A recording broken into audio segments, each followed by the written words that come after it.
McCartney played to 12,000 fans at a sellout performance in Birmingham last night. The former Beatle was kicking off on the British stage of his latest world tour. It was his first concert appearance in this country for 10 years. It is now 20 years since the most famous group in the world broke up. The Beatles changed the face of music with what was to become known as the Mersey sound. Millions of people in nearly every country in the world bought records like Get Back, A Hard Day's Night, and knew all the words to She Loves You. Paul McCartney and John Lennon wrote the group's songs, and since those early days of the 60s, McCartney has been one of Britain's most prolific songwriters. After the Beatles broke up, McCartney went on to a successful solo career and later on formed the group Wings. It has now been 13 years since he has had a world tour, and he sees it not as a comeback, but as another starting point in his life. Different parts of your career, you know, you're just with a band. Like with the Beatles, I was just with a band, and with Wings then after that. When Wings folded, after that I just didn't really bother to pick up a band and think that way, you know, until we were doing this latest album, Flowers in the Dirt, and suddenly realised we had a nice nucleus of a band. So we decided to include a lot of Beatles songs. We'll do like 16. And the other thing is, like, if I don't do them, I'll like never do them again. And it seems a pity that I should never do Hey Jude again. It seems like a waste. I was brought up in the days of the Beatles. So yes, I mean, I actually enjoy that. Whether the youngsters will enjoy it, I don't know. And what's your favourite Beatles song? Beatles. Love Me Do, maybe. Can you give me a few bars? Love me do. You know I love you. I'll always be true.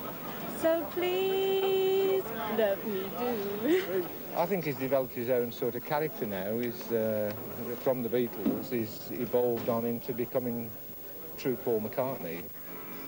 Well, you got me dancing in a bigger way.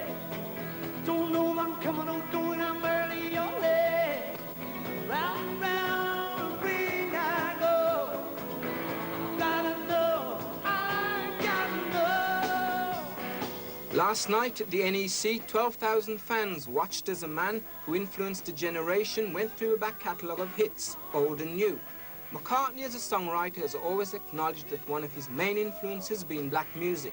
Has that changed over the years? If I write a song, I kind of tend to hark back to that kind of R&B thing, because that's the thing I like best. I was working with Trevor Owen, and he said, man, he said, you know how all the rap guys are always saying, I'm the greatest dude that you ever have met. He said, you should do it, man. He said, I'm Paul McCartney. I wrote more songs than you're going to write. I got my gong. You know, he said, you could do it. I said, sorry, Trev. One of the issues that McCartney regards as serious is the way that the Earth is being polluted. On this tour, he has given the environmental organisation, Friends of the Earth, a platform to gain wider recognition of the planet's future. When everyone found out there was an actual hole in the sky, in the ozone layer, I think, you know, a lot of people who even wouldn't normally be bothered suddenly thought, right, you know, now's the time. We've got to do something. So we decided to hook up with the Friends of the Earth, and now it's good. We've had quite a bit of response. And they're a good organisation. They're like a watchdog for the people, you know. As an all-round performer, McCartney is unsurpassable. He's the most successful composer of popular music in the world. So it seems the man can do no wrong and will continue to work until he's 90. But what does he see as the future, and what will it bring? Life's so unpredictable, you know, particularly health.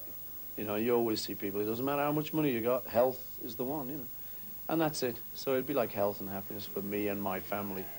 Pretty big wish, but, you know, why not?